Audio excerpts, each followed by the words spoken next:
So Cory started 7-on-7 football here in town with our man Marcus. Tell us all about 7-on-7 football. What is this?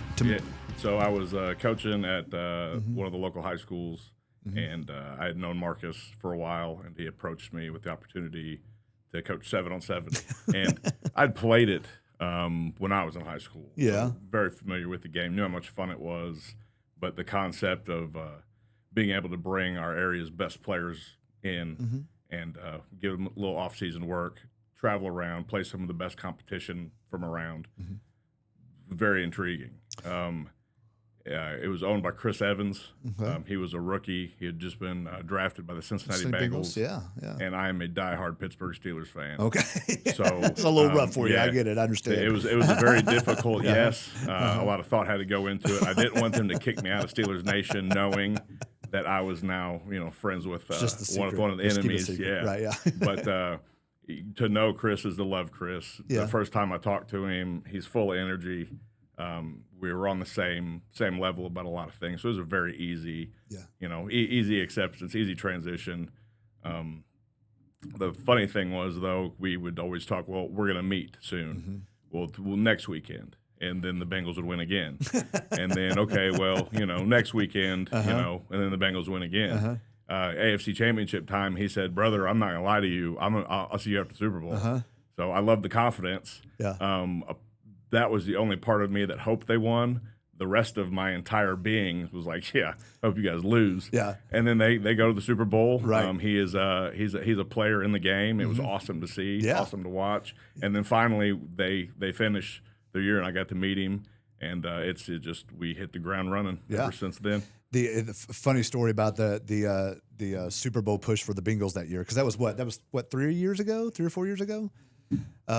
My son Sonny, that we were talking about earlier, and I went to a concert at a concert hall that sits right outside of, at the time it was Paycor Stadium or whatever I don't know what it's called now, but it was called Paycor. The AFC Championship game was the same night. So we're on this bridge standing outside waiting to go into this concert venue, and we had eaten at the Hooters that's right across where you take the boat to Newport, absolutely, yeah. You take the boat over to the game. Decently familiar with it. Been there a few times, right, yeah.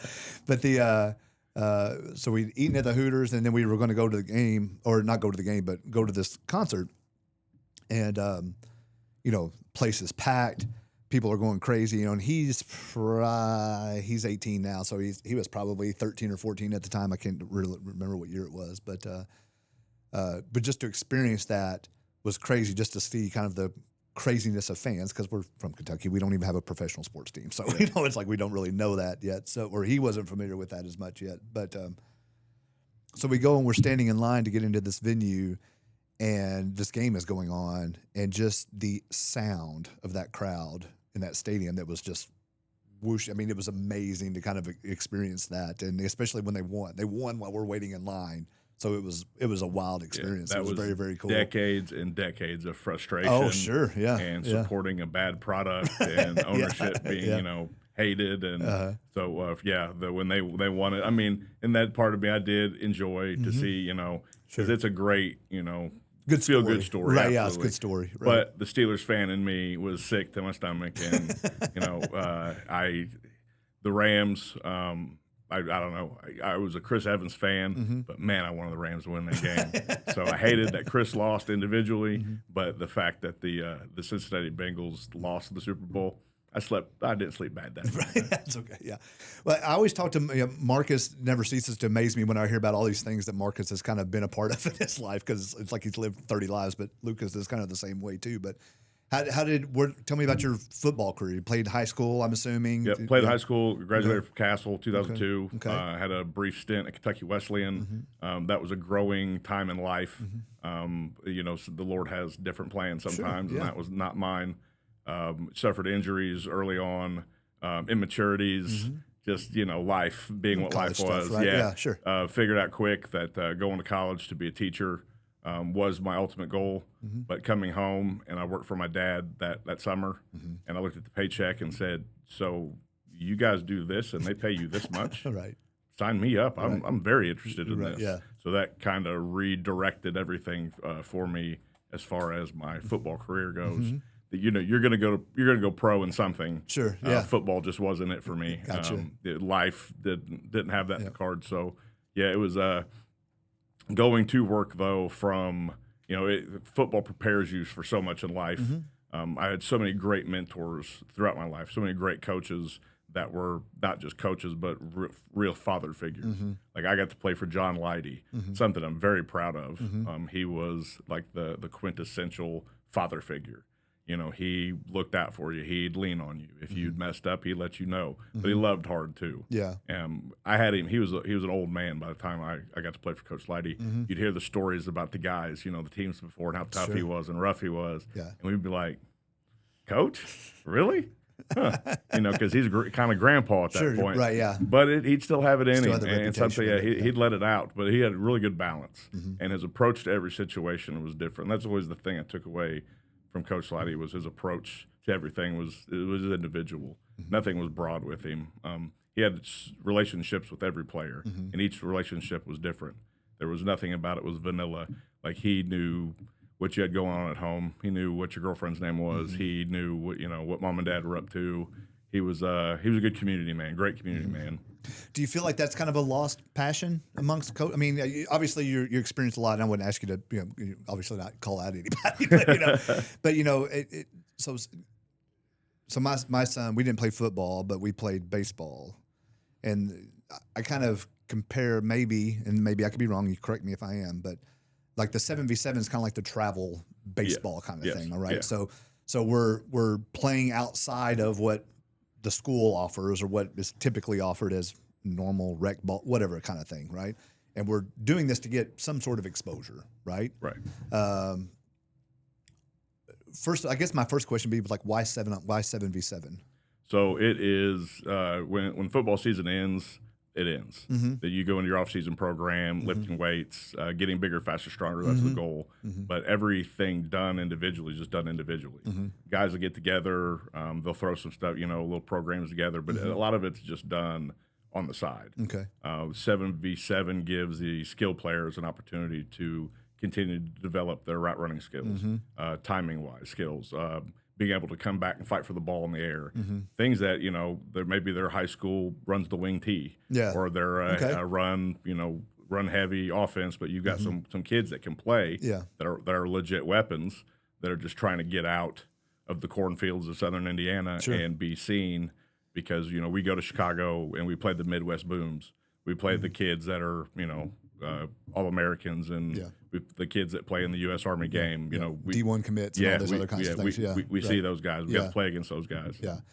And there's no practice or no simulation like a real game, or like, especially. So I watch football. I enjoy football. When you talking about like wing tees and that kind of stuff, that's way out of my league. But why 7 as opposed to like the standard thing? So you talked about skilled players.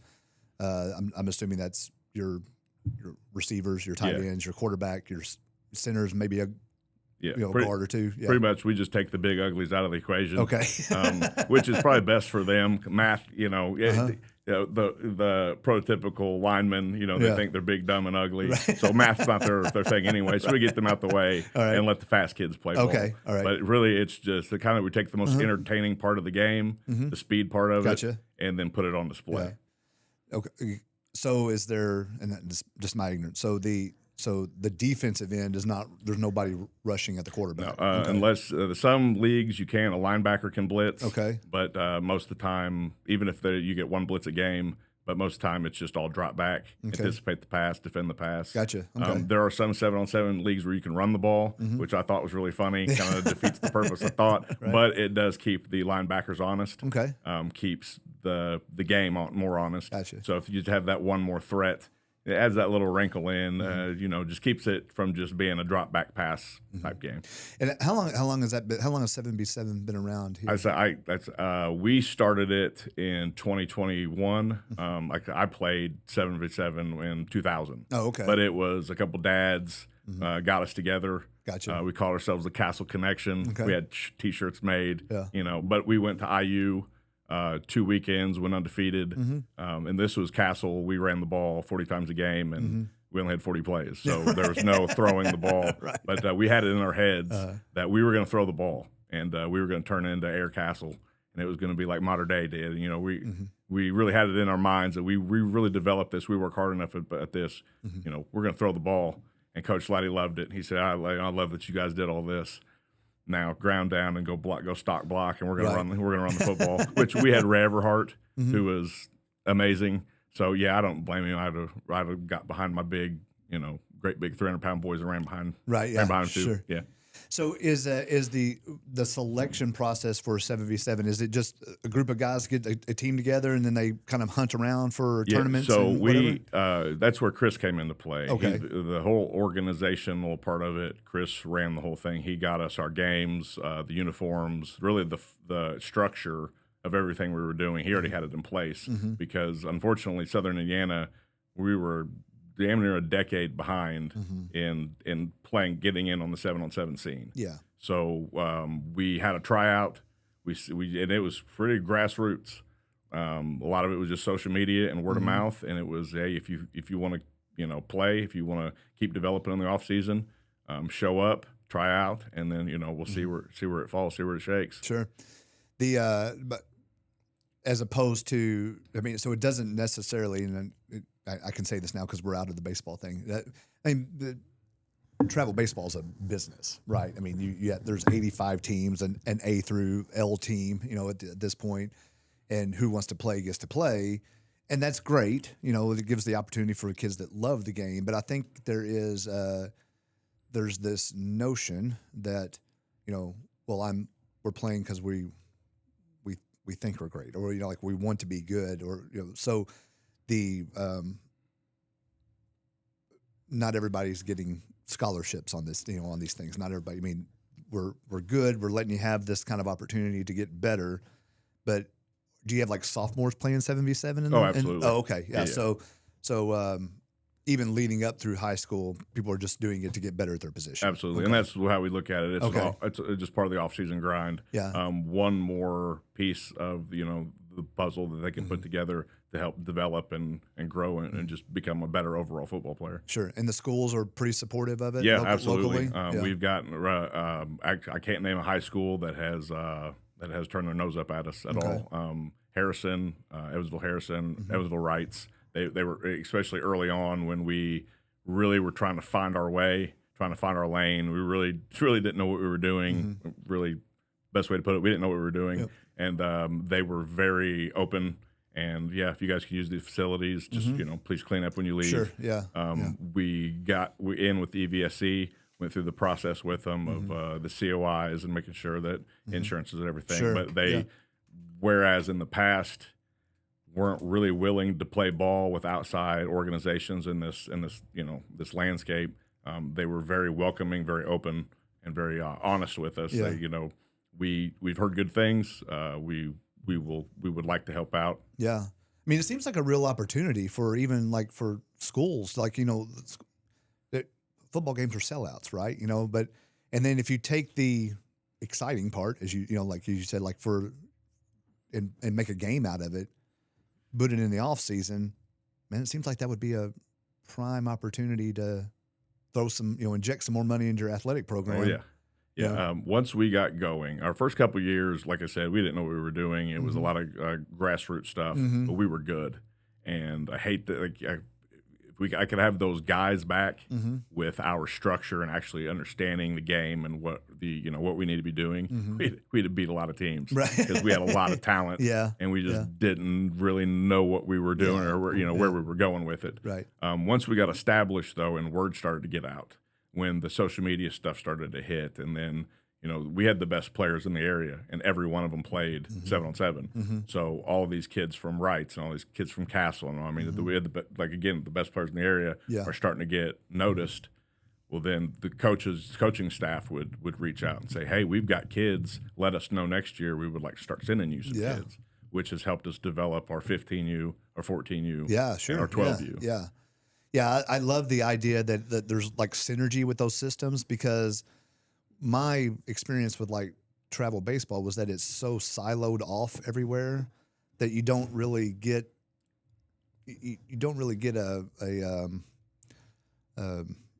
guess an example of the area's talent. You get this kind of mishpatch of of these really here's this team and they got that one kid, but this there's like this, and then this one's like so heavy that it's just, why are you even playing around here kind of thing. And I've seen that a lot in travel basketball, travel baseball. Sure, yeah. Maybe Johnny didn't make the team the year before, so Johnny's dad makes a 2-team. Oh, so then they start a new team, right? Oh, yeah. And then instead of traditionally you had one travel team, now you've got 5 or 6 travel teams, which kids get to play, they get to continue in the sports. That's fantastic. That's great. Yeah, I think that if you're able to look at it from a point of view, like my kid just loves the game, he just wants to play more, and this is the opportunity to go do it, and we're fortunate enough to be able to go do those kinds of things, then great.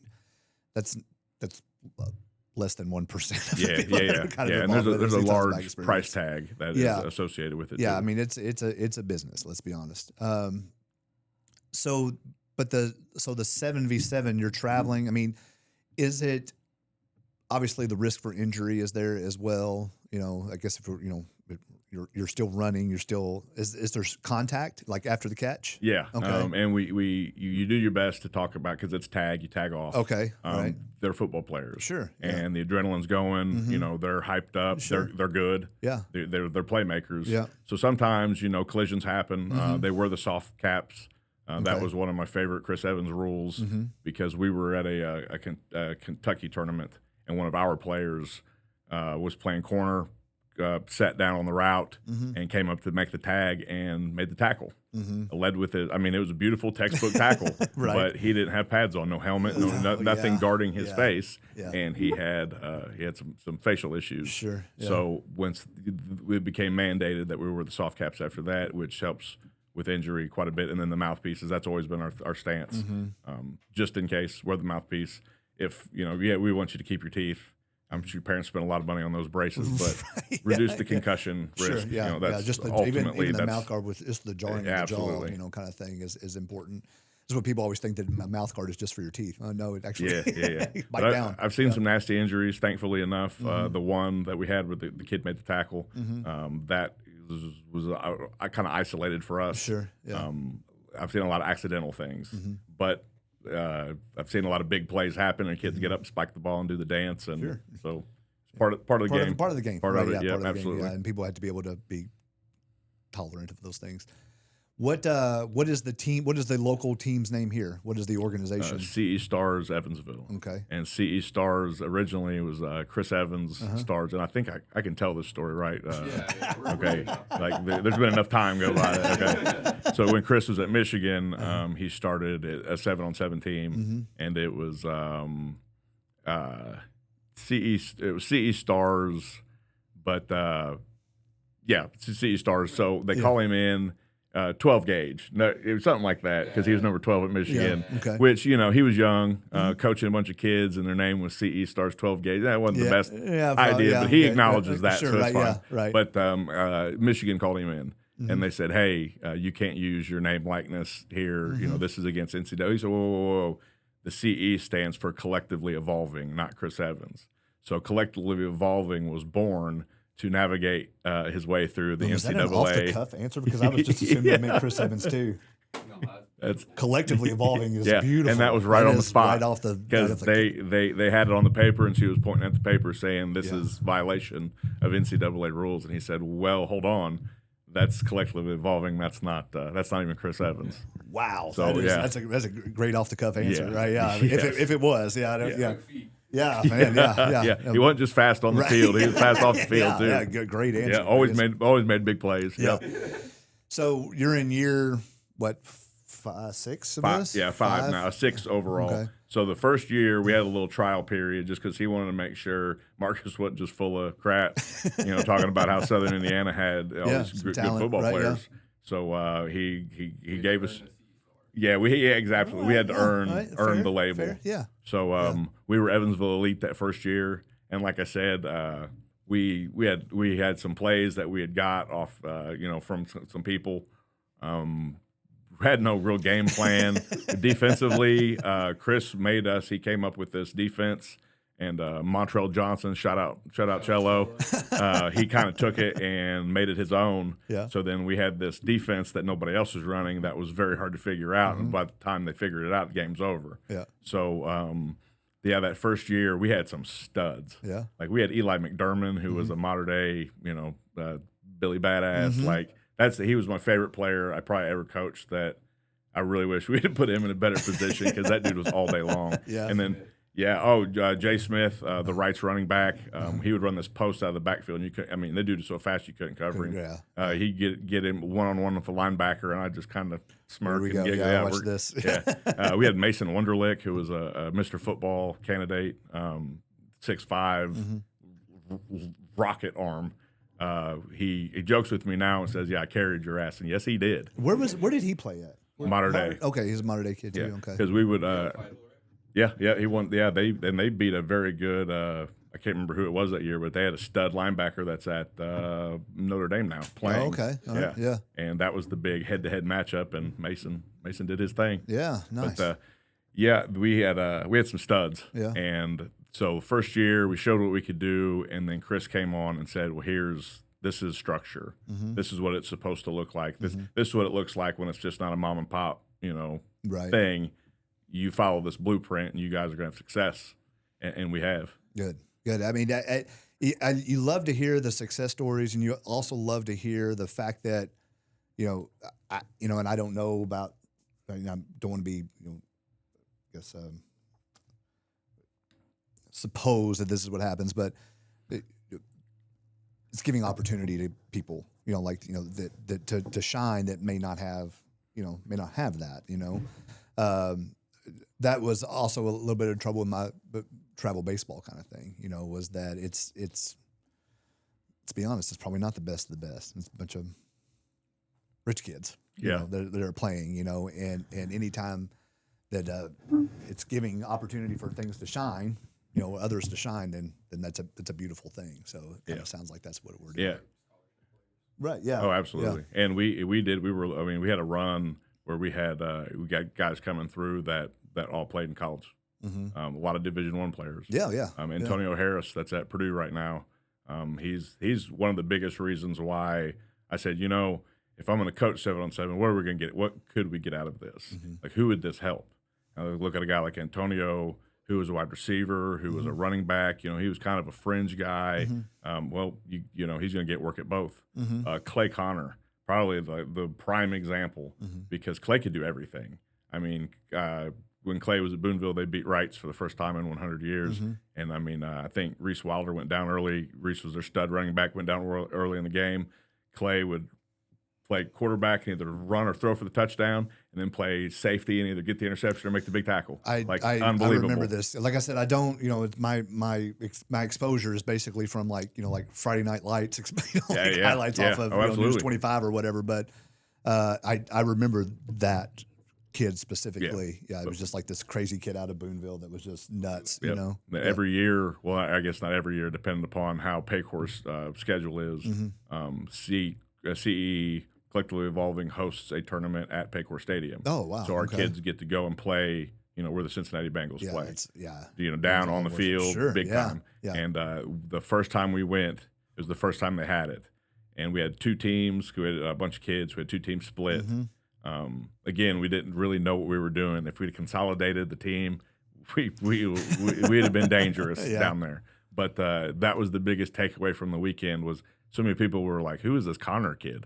Where's he from? Where's Boonville? I've never even heard of that. Where are you from? Evansville. Where's Evansville? Right. We used to get that all the time. Sure. Yeah. And then eventually people would be saying, "Hey, Evansville, you guys are good. I want to play for you guys." We're getting kids from other teams, from Indy, from Fort Wayne, Lafayette. These way bigger cities. I guess Evansville's the third largest city in Indiana, but relatively unheard of. So these kids are like, "Hey, man. We like what you guys do. We like, we like the structure. Everybody's cool. You guys are really good. Kind of put Evansville on the map as far as 7-on-7 goes." Right. Yeah. Yeah. That's really cool. The is that tradition continued up at? I mean, you still go up to Cincinnati to play? Absolutely. Kind of stuff? That's awesome. This past year, Cincinnati was one of the stops. We went to the University of Michigan during spring ball, their spring ball game. So the kids played at the intramural soccer field or intramural fields, I guess, which was an awesome setup because it was right on campus. Right. Yeah. Like the backdrop was awesome, and then the games were stopped. Everybody went to the spring game, and then we came back, finished the games, and then the next day, Sunday, we were able to finish, which was really cool because I coached Benny Patterson while he was at Castle his sophomore year, and I remember when I met Benny, he was a freshman.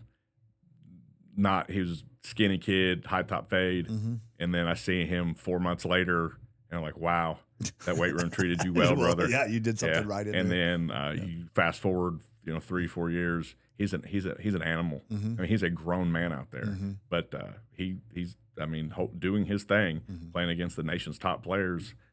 Pretty awesome. Pretty to awesome see. to see, yeah, So, and to be able to kind of witness the evolution. Of absolutely. That. There's a kid that whenever we played baseball that's pitching for Indiana now. His name's Kellen English. He's a North graduate, like 6'10".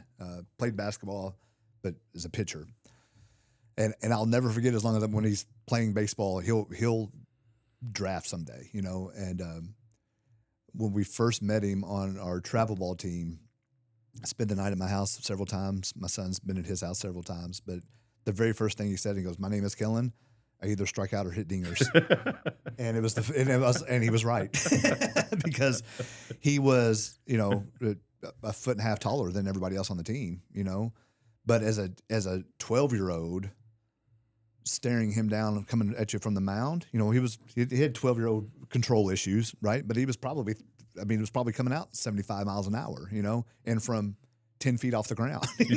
So everybody was scared to death of it, Oh yeah. So, but to see him, and he played with us. We played for several years together. I mean, our families are good friends and everything. But then he's kind of he outgrew RT, proverbially and and performatively. And he's pitching for IU now. And he's playing for some Leprechauns team up in Michigan. Like summer ball. I can't remember what it is, but anyway. He's doing great, but just to see that kind of development. And then we saw him at like a birthday party, I don't know, probably 2 years ago or something like that. And he's just stocky, big. He's finally grown into that, like baby deer kind of, look that he had and awkwardness that he had beforehand. Adversity is a powerful thing. Yeah, man. Yeah. I mean, especially when it's stacked against you, right? You do got to kind of make that decision. Yeah. Am I going to be a chump? Right. And just be like, well, they're right. Or am I going to be like, well, I'm going to keep working at this, keep plugging away.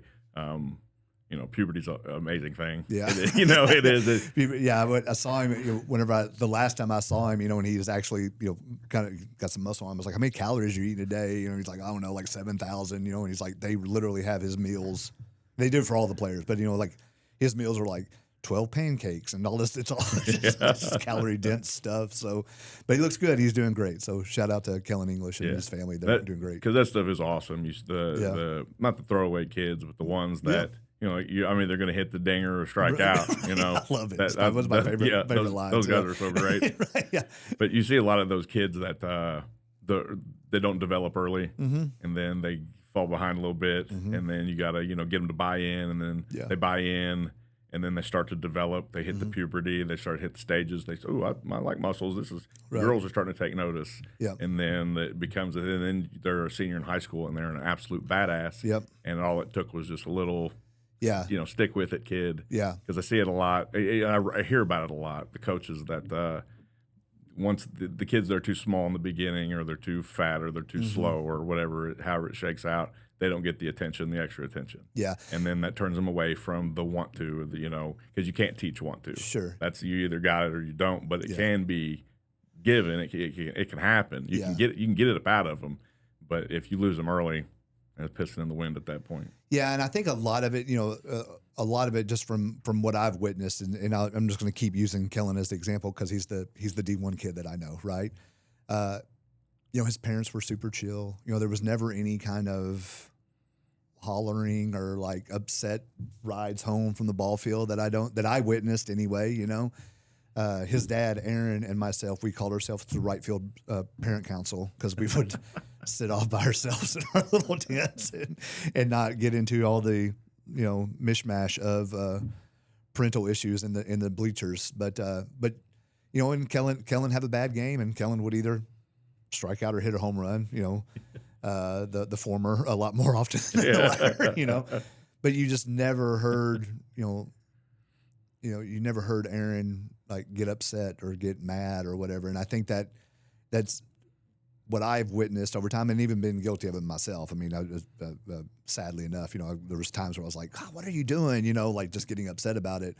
And I'm sure it's the same whenever you know, in football too. You know, it's just support your kid. You know, just be you know, like this is not, you know, that no scholarships are being handed out today, right? You know, we're here to get better. We're here to learn better. We're not doing this. And gosh, I look back and kind of cringe on some of the stuff that it's like, this is the opportunity. You have to be, you know, if you want to play, you got to blame. Like, this is so, you know, like you're just looking back on it, it's so dumb. You know, but, selling pipe dreams. Right. Yeah. Yeah. And, you know, by the time my son got to be a junior, he was like, I don't really want to play travel ball this summer, you know, and which is okay, fine, you know. And then in his senior year, by the time his senior year rolled around, he's like, well, I'm not going to quit. You know, like I just want to play, you know. But we're also from a town where there's a ton of daddy ball at, you know, and that's just yeah. And probably people would accuse me of some of it too earlier on, but I just wanted to be part of my kids. I love baseball. You know, that's the only thing I played. I played baseball, you know. And just want to be a part of it. Yeah, so. And parents with good intentions are the best coaches. Yeah, right. And they are so important, especially in like football. Sure, yeah. Like little league football, the dads are the driving force. The dads are very important because the dads do a great job of keeping kids interested. You know, maybe the dad wasn't an all-pro. Maybe he wasn't all. Maybe dad played JV. Maybe dad never played football. Right, yeah. But there's somebody there that's going to keep the kids entertained, keep them wanting to come back. If they just, I've seen the guys go out with the egos and they want to have the best team, so they feed their studs and they ignore their duds. Yeah. And then them kids, they lose interest and then they fall off. They don't want to play, and then they grow up and they're huge. They're giant kids. I'm like, why don't you play football? And it's about the same time. I played when I was in fourth grade, and my coach was a jerk, and you know, I didn't want to do it. Yeah. So, do you have kids that play, or do you have? No. I always question, so not question, but I'm always interested in the motivation behind it. So because I have a really good friend that helps me do this podcast every once in a while named Scott that does jiu-jitsu. He's got 2 kids. I mean, he's been doing jiu-jitsu for 20 years at this point.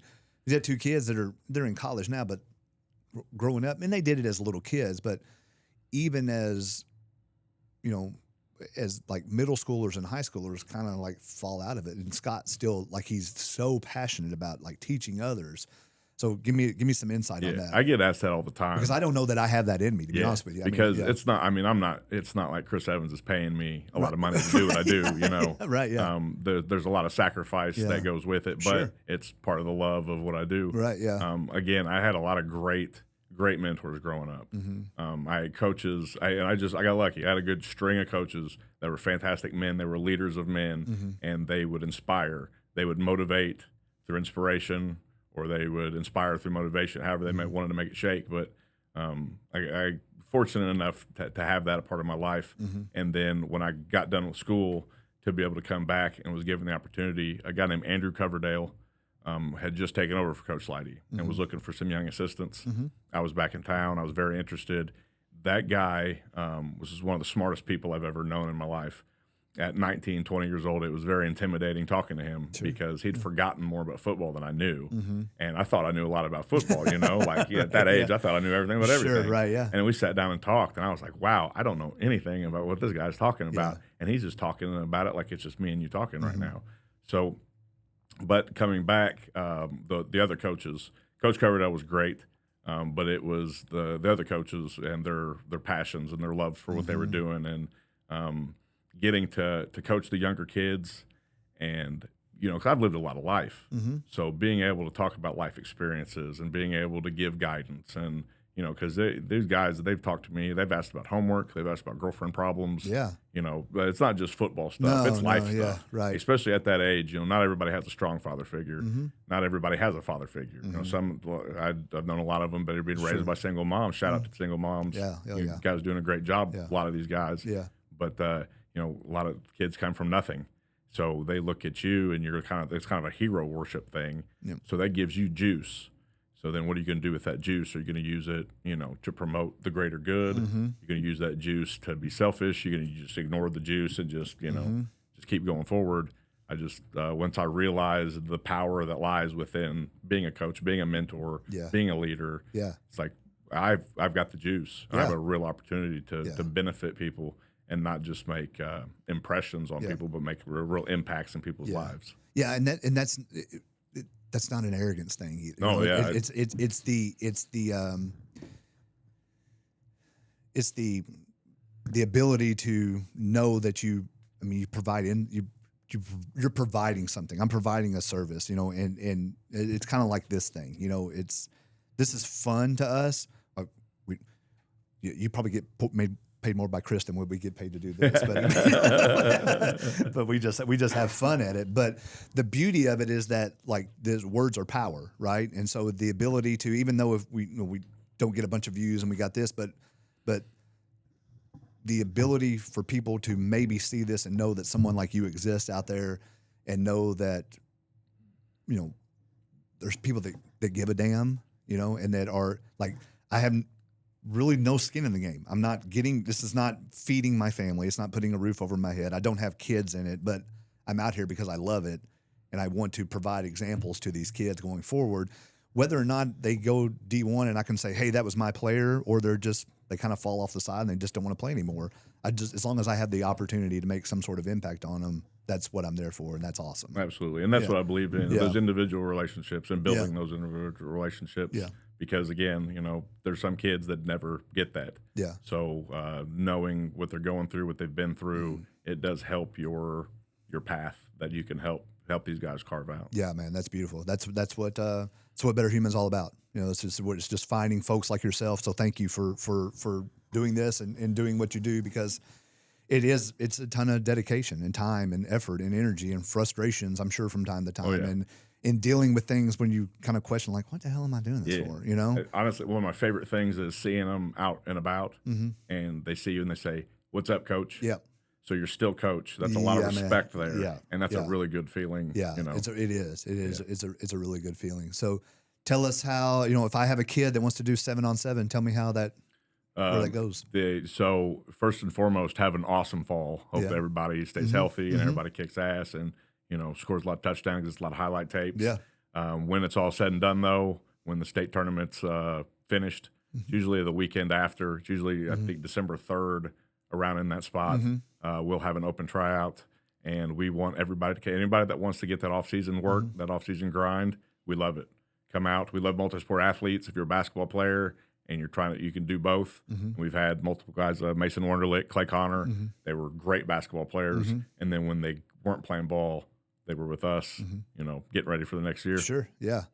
Yeah. The multi-sport athlete thing was something that has gone through phases while my kid has been kind of sport, because they want, it used to be like push the multi-sport athlete because of just development wise, but then seasons run into seasons, and there wasn't, at least where my kids come from, and they're not there anymore, so I can feel like I can speak openly about it.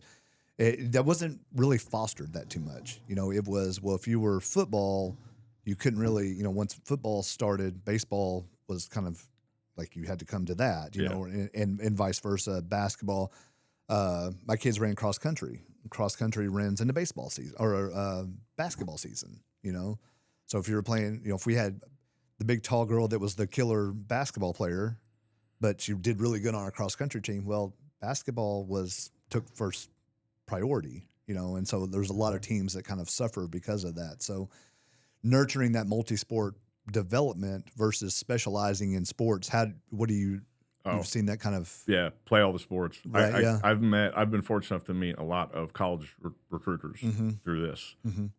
We were at a camp a few years ago at Hamilton Southeastern, and we had, there was a really big turnout in college coaches.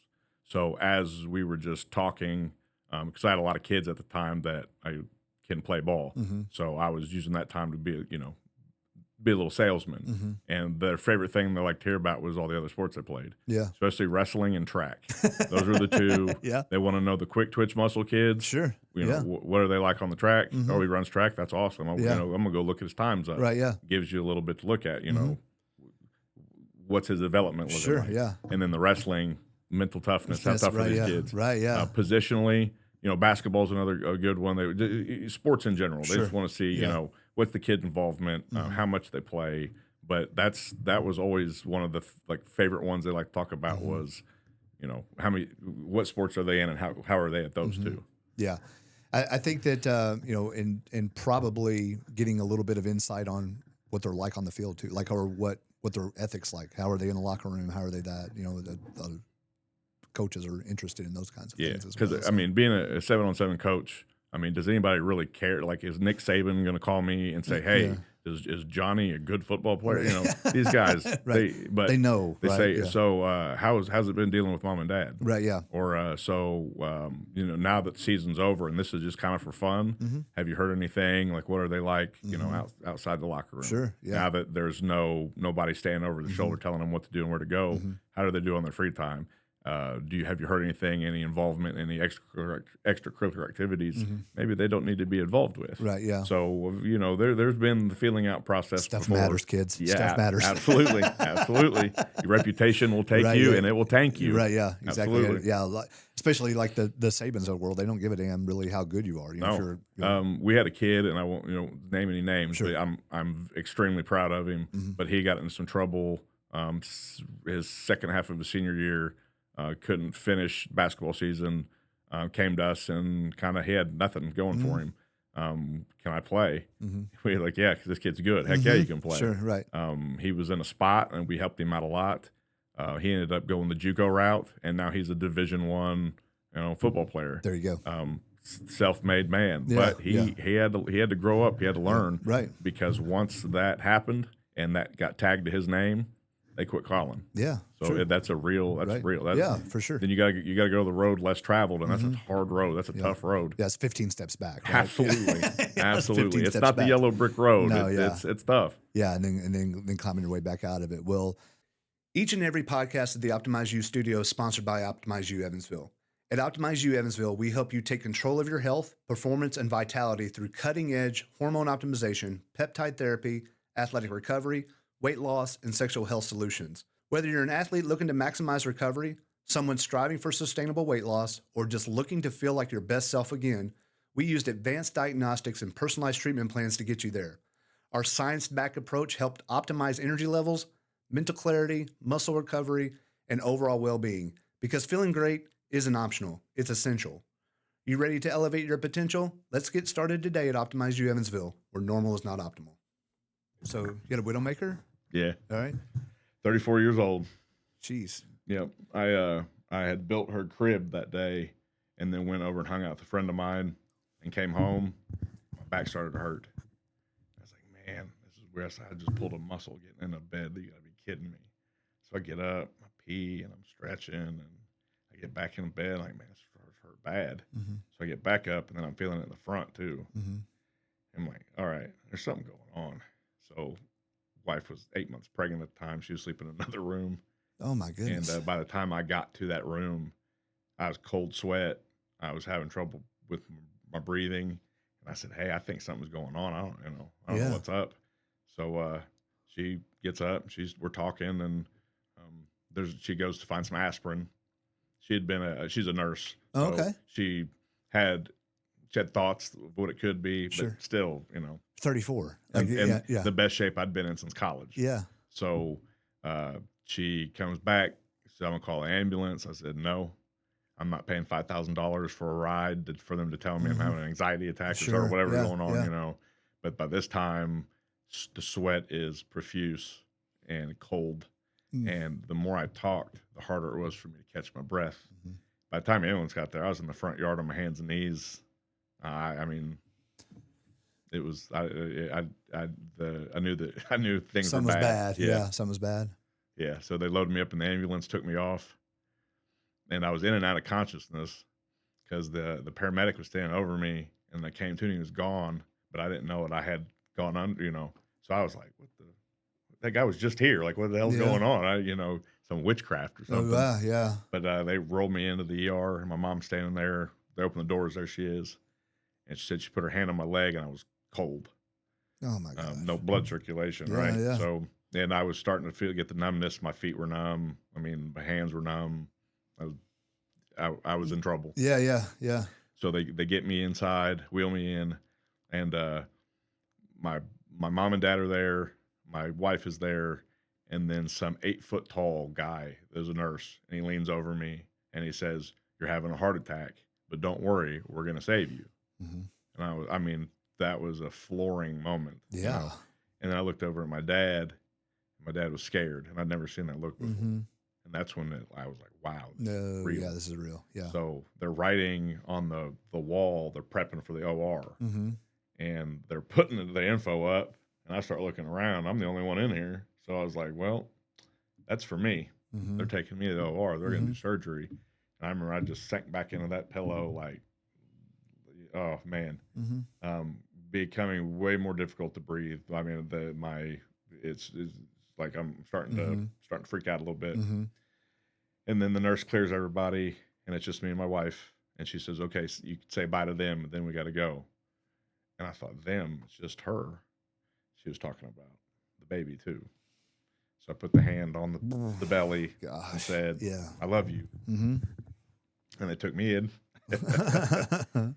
And then they start shaving me, and they're shaving my groin. Yeah. And I thought, what the hell are you guys doing? Mm-hmm. I'm having a heart attack. Right, yeah. So my parting words were, my heart's up here. Yeah. Like I'm going under thinking they're going to do groin surgery or something. Right, yeah. And then I woke up with a pressure cuff. Right, yeah. And they had gone through the artery to the arm. Right. Did the angioplasty, put the stent in, and it saved me with like 15 minutes to spare. And you're good since then? And I've been great since then. What so this is something I can talk to you about because Yeah. I'll let you have all the football talk. Yeah, So, no, absolutely. So I have a pretty significant cardiology background. So did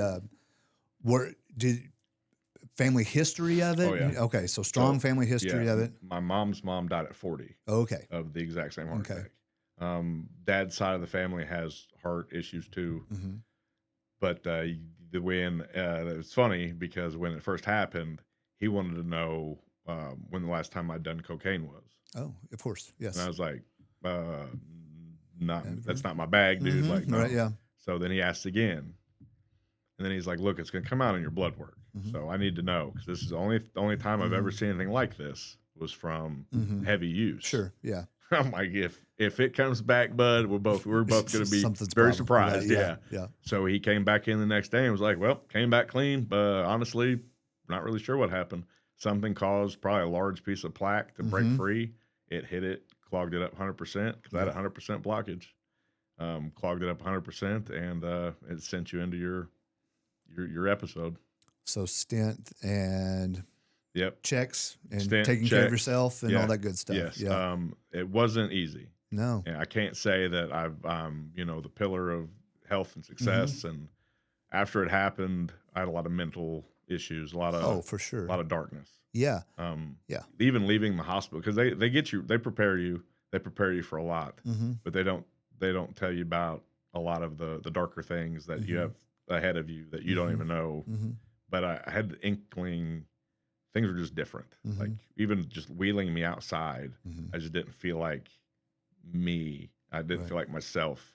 Like maybe a part of me didn't make it, and then that just continued on throughout the next few months. A month later, one of my best friends had a cardiac arrest heart attack, and they had to bring him back with CPR and the AED, and they brought him to the hospital, put him on ice to preserve brain function, and thank God he survived. Yeah, that really threw me into a tailspin because I had a lot of survivor remorse.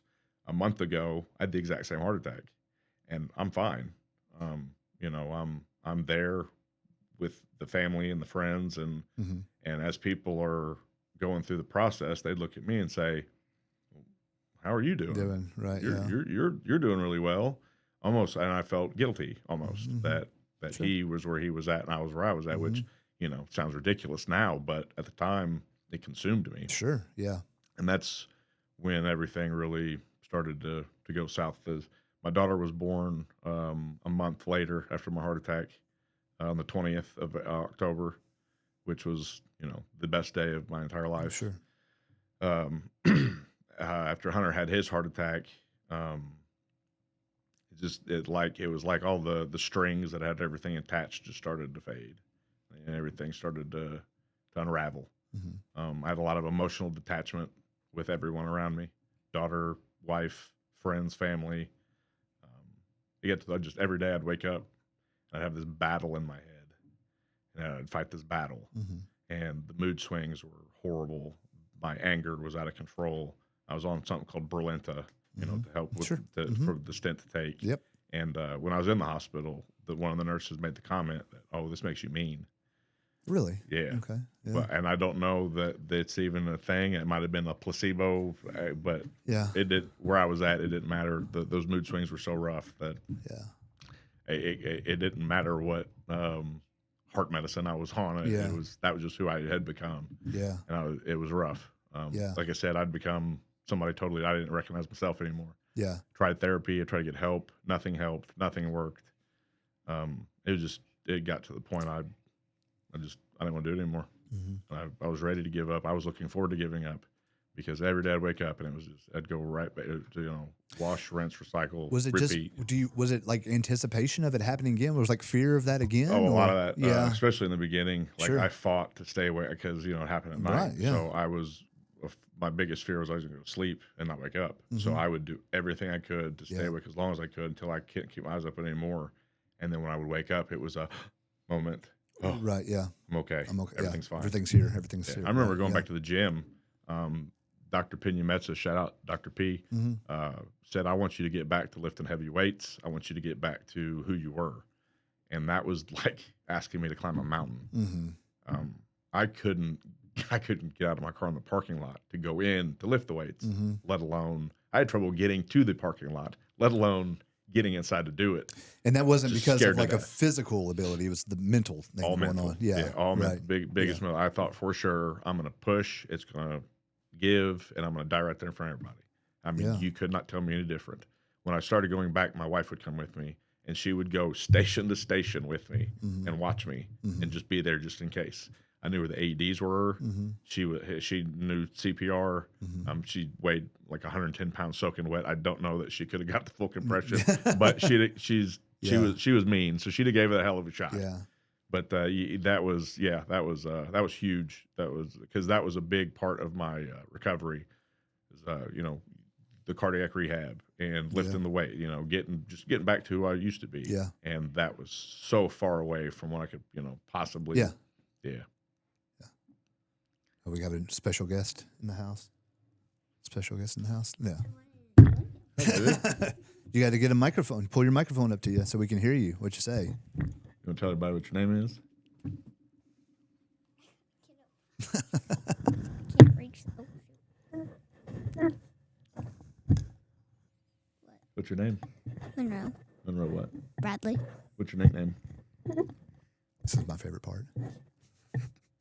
Punky. Punky. How old are you? 7.5. 7.5. You will be 8. In October 20. October What 20th. football position do you play? What does that mean? No, okay, that's a good answer. I've tried. Well, flag football is big now, right? It's up and coming, right? How many times have I asked you if you want to play football? The Castle has their little kids football camp this week. Yeah. And I was like, hey, she has cheer camp too. But football camp's not till later. You could do both. It'd be fun. Dad's a big advocate for multi-sport. Oh, so yeah. Yep. Yeah, well, man, I thanks for sharing. It's scary. I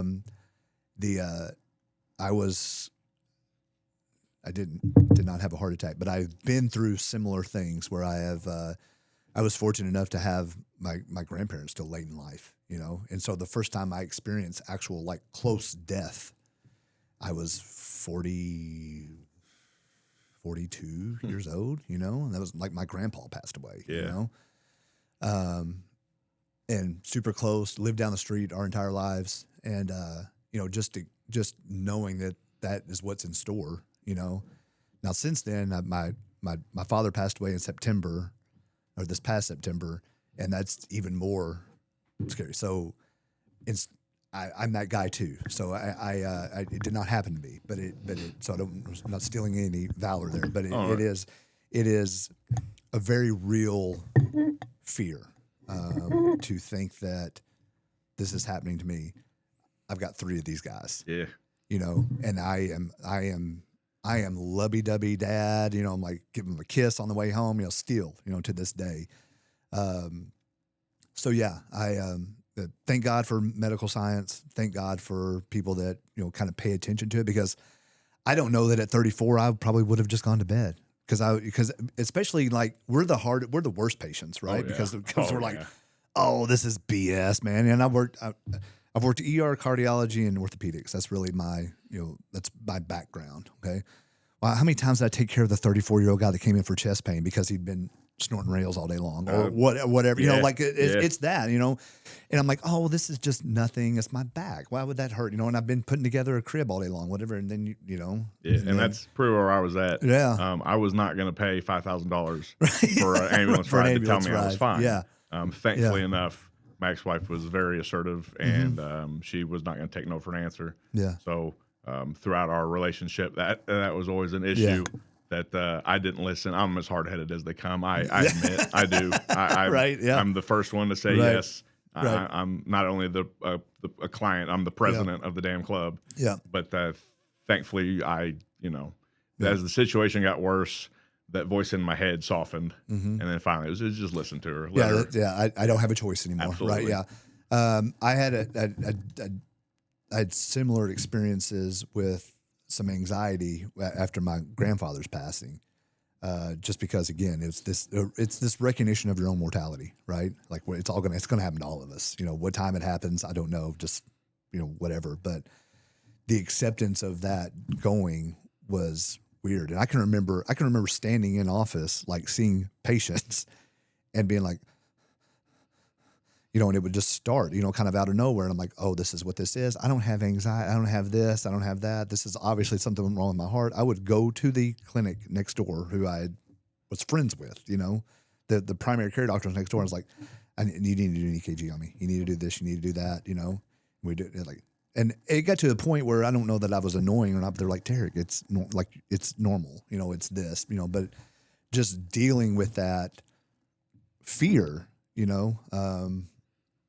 definitely puts things in a lot different perspective. Because I think now about things I never would have thought about prior to, just because now, like you said, that mortality factor, like I understand it. Right. Yeah. I danced with it. Right. Yeah. So maybe somebody that hasn't, they don't think or feel the way I do. Yeah. Think about my legacy a lot more now. Like now, my goal in life is to be the best dad that I can possibly be. Yep. Because I mean, really, you die 2 deaths. It's when your heart stops, and then the last time somebody talks about you, the last, your memory, your heart, and then your memory. Right. The goal is to be a good enough person to do well enough in my life to spread that love, spread the word, spread the light, spread the joy, that after I'm gone. Because I mean, even when you die, even at your funeral afterward, they have little gathering, people eat. Yeah. Well, they start making plans, and people are checking their work email. I mean, they're already starting to forget about you. Yeah. So, and that that was a part of the narcissism I used to have that I had to let go. Like I really thought that highly of myself that it was just going to be this big boo-hoo fest, and here we are, almost 8 years later, and I think a couple times a year people probably think of me, but not as much as I think. Right. So what I'm doing now is going to echo in the future. The love I give now is going to last far longer, into the future than it will be today. So I make sure I give as much of it as I possibly can. We are an I love you dad and daughter. Absolutely. There's no missing it. Nope. When I drive away, I drop her off. We yell I love you until you can't hear each other anymore. Yep. Absolutely. That's our thing. Yeah, absolutely. He even has a little dad my Nani made Dad a little Dad and Punky shirt. And I was holding a little Sprite, and she matched my hair perfectly. Dad was just doing the same thing. Yeah, that is pretty cool. Just the dad and his daughter. Yep. And then we went on a daddy-daughter date. That's awesome. With that shirt. Daddy-daughter dates are the best. Yeah. That's what life's about. Yeah. And it's giving more than you receive. Yeah. Putting more love out into the universe than you receive. Right. And I think that that's the secret to life. That's the shortcut to life. Absolutely. If you can look past your own nose, just give the love. Just get in as much of it as you can. To as many people that will take it. That was after the heart attack. It's still today. It's funny. One of the biggest adjustments people make with me is now I tell them I love them when we get off the phone or when they leave. And it's funny at first. They're like, huh?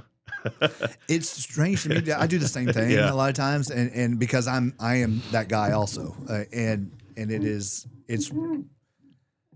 I'm like, have you not ever heard? It makes me think. It's like, have you like? No, I do. I love these guys. Oh, yeah. They're my friends. Yeah. I'm doing anything in the world for them. And anybody listening to this, I probably love you too. That's the thing. But it's strange, and you experience a lot of different walks of life. 7v7 tournaments and things like that, and we do as well. But those people that don't have that or don't experience that, or it comes off incredibly weird to them. Oh yeah, and it would be wonderful if everybody was just comfortable with just saying, "Hey, I love you, give me a hug," that kind of thing. Absolutely. And there was no weirdness to it, right? It wasn't tied to some sort of like, oh my gosh, there's some sort of negative connotation to this or something like that, Well, I was always told growing up to be myself because everybody else will adjust. Yeah. Don't adjust for everybody else. Be yourself. Yeah. They can adjust. Yeah. So at first, it was kind of people look at you funny, but eventually that becomes the thing. It's just you, right? Yeah. And then, hell, years later, I'll run into some former players and, great to see you guys. I'll see you later. All right, man. Love you, coach. Yep. It's still the lingo. Yeah. It's still how we talk to each beautiful. other. Yeah. And that's one of my favorite parts. Well, it's legacy, right? Yeah. This is the guy that took a chance on me, that helped me do this, helped me do that. And I know that he loves me because he tells me he loves me. Absolutely. Beautiful. Absolutely. There's nothing better than that. Yep. And it leaves no questions. Right. Yeah. So if today is my last day, when they stand at the casket, they'd be like, last time I talked to him, that was a conversation. Last thing out of his mouth was that he loved me. Yeah. That's important. It is important. Because words matter, like you said. Yeah. Words matter. Yeah. Words matter. Well, I can't think of any better way to end it than, Punky, you want to sign us off? What does that mean? Say follow Better Human Podcast on Spotify and YouTube. Like and subscribe. Oh, I can't say all that. that. You can't say that? Wait, hold on. Okay. Hold on. Okay. All right. You got this. We got to record this. This is going to go on every episode. No pressure. I was going to say hi, Maya. Give a shout out to her friend. Hi, Maya? Yeah. All right. You can say, shout out, Maya. Hi, Shout Maya. out Maya. Right. Shout out, Maya. Oh, shoot. You say like and subscribe? We're not on a YouTube channel that, well, yeah. Yeah, we are. Yeah, we are. No, you can say it. You're the big man here. You're my dad. Say it right now. I don't remember what he said. Like and subscribe Like and subscribe. to Better Human Podcast. Better, what? Better Human Podcast. You're failing, kid. Yeah. Like and subscribe to the Better Human Podcast. Like and subscribe to the Better Human Podcast. Now Awesome. say it with enthusiasm. Remember, you gotta be motivated. Yep. Yeah, Be motivated. Yeah, I already Here, know. hands on the table. If you want to go to cheerleading practice, say it like a cheerleader does. Oh no. Yeah. Let me think how they say it. Oh. Okay. All right.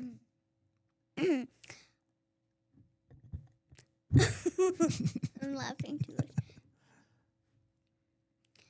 Like and subscribe. Wait, to what? Like and subscribe to the Better Human Human Podcast. Okay. Like and subscribe to the Better Human Podcast. Awesome. Nice. What a way to end it. Thank you, Punky. Dude, I'm glad you're Thank here, you bro. very much. Thank you so much I for what you greatly do. appreciate Punky, you. great job, girl. Thanks. Thank you.